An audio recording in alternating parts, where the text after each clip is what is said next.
Welcome students. इस video lecture में हम रजिस्टिव ट्रांसड्यूसर के वर्किंग प्रिंसिपल को समझेंगे और उसके बारे में कुछ खास चीज़ें हम जानेंगे। ट्रांसड्यूसर के बारे में मैं आपको पहले ही बता चुका हूँ कि ट्रांसड्यूसर एक ऐसा डिवाइस होता है जो एनर्जी को वन फॉर्म से दूसरे फॉर्म में कन्वर्ट कर देता है और इसका यूज़ हम मेज़रमेंट में करते हैं।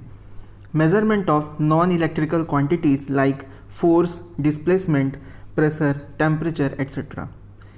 अभी हम देखने वाले हैं रजिस्टिव ट्रांसड्यूसर। तो इलेक्ट्रिकल ट्रांसड्यूसर जो होते हैं वो फिज़िकल फिनोमिना को कन्वर्ट कर देते हैं इलेक्ट्रिकल आउटपुट सिग्नल में।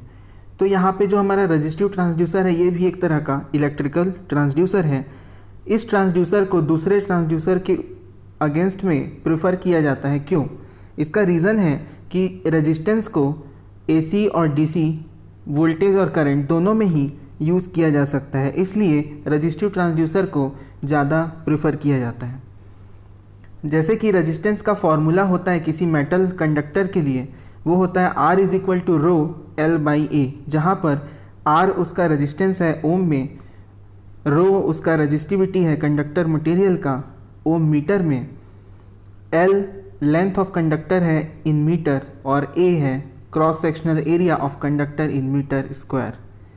इसमें रो, L और A में से किसी भी क्वांटिटी को वैरी करने से रेजिस्टेंस कंडक्टर का चेंज होता है। ये हमको पता है, ये रूल हमको पता है कि अगर ये तीनों क्वांटिटी रो, L और A इनमें से किसी को भी चेंज करें तो उसकी वजह से कंडक्टर का रेजिस्टेंस चेंज होता है, क्योंकि ये इनसे डायरेक्टली या इनडायरेक्टली या फिर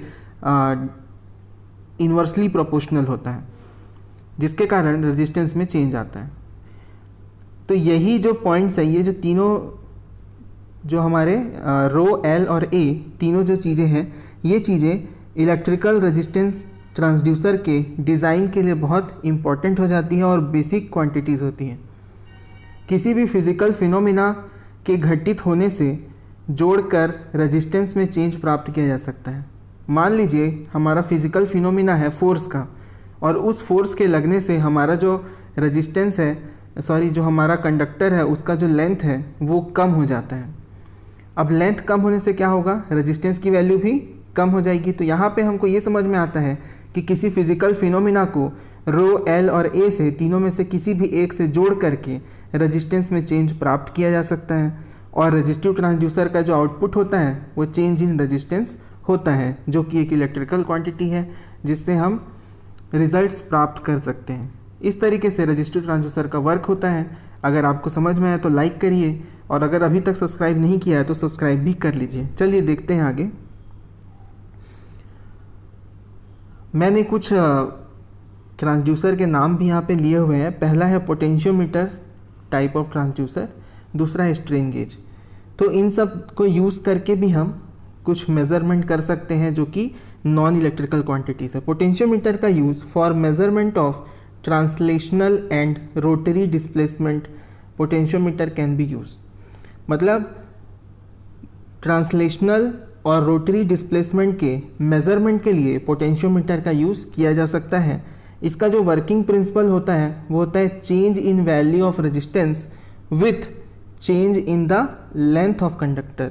अगर किसी कंडक्टर के लेंथ में चेंज हो रहा है तो उसके रेजिस्टेंस में भी चेंज होता है। इसी को यूज़ करता है पोटेंशियोमीटर, और वो मेज़र करने के लिए सूटेबल हो जाता है for translational and rotary displacement.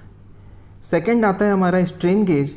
इसको यूज़ किया जाता है for measurement of displacement, force and pressure. ये सभी क्या है? नॉन फिजिकल क्वांटिटीज़ हैं, और स्ट्रेन गेज की सहायता से इनको मेज़र किया जाता है। और ये स्ट्रेन गेज का वर्किंग प्रिंसिपल होता है resistance changes when conductor is strained. जब कभी भी कंडक्टर स्ट्रेन में होता है, उसके ऊपर स्ट्रेन लगता है, जिसकी वजह से उसका जो रेजिस्टेंस है वो चेंज हो जाता है। इसी प्रिंसिपल का यूज़ करता है स्ट्रेन गेज, और इसको यूज़ करके डिस्प्लेसमेंट, फोर्स और प्रेशर जैसी नॉन फिजिकल क्वांटिटीज़ को इलेक्ट्रिकल सिग्नल में चेंज कर देता है। एक इस नोट में हमने ये बताया है कि जो रजिस्टिविटी होती है रो किसी मटेरियल की, ये चेंज होती है टेम्परेचर में होने वाले चेंज से। अगर टेम्परेचर कम होगा तो भी रजिस्टिविटी चेंज होती है, और टेम्परेचर जब बढ़ता है तो भी रजिस्टिविटी में चेंज आता है। इस प्रॉपर्टी को यूज़ करके हम टेम्परेचर का मेज़रमेंट कर सकते हैं। ठीक है, किसी कंडक्टर मटेरियल के टेम्परेचर का मेज़रमेंट अगर हमको करना है तो वहाँ पर रो को प्रेफर किया जा सकता है, एज ए बेसिक क्वांटिटी रो को यूज़ किया जा सकता है। That's all. अगर आपको ये वीडियो अच्छा लगा, लाइक करिए, शेयर करिए दोस्तों के साथ और सब्सक्राइब ज़रूर कर लीजिए। Thank you.